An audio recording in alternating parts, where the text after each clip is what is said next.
مومند ډیم کې کارکونکي د چینی کمپنۍ چینی ملازمین هم چارسدہ کې د سیلاب نه متاثره کورنو مرستې لپاره وړاندې راغلي دي او دغه متاثره کورنو د مرستې لپاره یو شمیر خوراکی سوزونه د الخدمت او دوابہ فاونډیشن په لاس متاثرین ته ورکولو لپاره حواله کړي دي. په دې مهال د چارسدې ایډیشنل ډیپټي کمشنر ثانیه صافی او ګڼ شمیر چینی ملازمین هم موجود وو.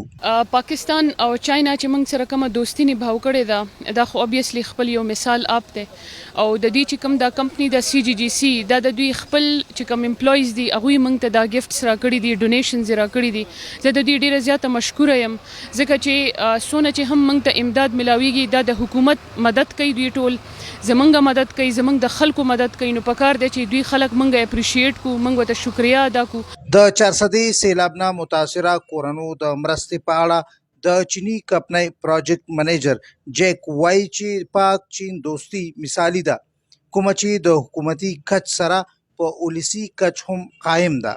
We understand our friend, Pakistani friend, suffering the flood, and we are working here, contribution for the country.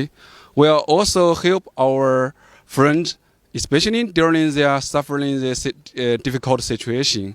We will do our best effort to help our friend and to build this dam on time, to get more help for all of these Pakistani people and our friends. Thanks. مومند ډیم کې د چینی کمپنۍ چینی ملازمینو د مرستې په اړه د الخدمت او دوابہ فاونډیشن مشرانو ملک سجاد او عارف احسان د چینی ملازمینو شکریا ادا کړې او ویلي دي چې د چینی ملازمینو په دوی دغه باور او د متاثرینو مرسته د قدر وړ ده. بسم الله الرحمن الرحیم.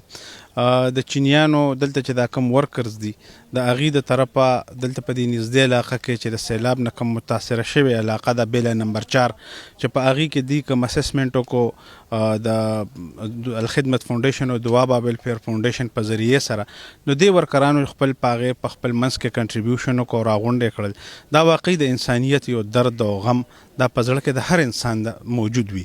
نو دلته چې دا کم خلکو اوسېدل هغې چې د دې خلکو د حالات زار وکته نو واقعي ده چې زړه یې خوږ شو، درد ورغی او هغه ورکرانو خپل منځ کې پیسې راغونډې کړې او په هغې باندې نن د فوډ پیکج او مختلف قسم شیزونه د هغې راغونډ کړل. هغه که نو دا مونږ دا وایو چې دا د انسانیت جذبه ده او د انسانیت په جذبې باندې چې هغې دا کم کار کړی دی واقعي ده چې دا ډېر زیات د قدر وړ ده او دې ته د قدر په نظر سره کتل پکار دي. مومند ډیم کې د چینی ملازمینو د مرستې په حواله کولو په وخت اے ڈی سی ثانیه صافی، جی ایم وابډا جاوید افریدی، ډایرکټر فصیح الله پراچا، محمد شیر خان او یو شمیر چینی ملازمین هم موجود وو.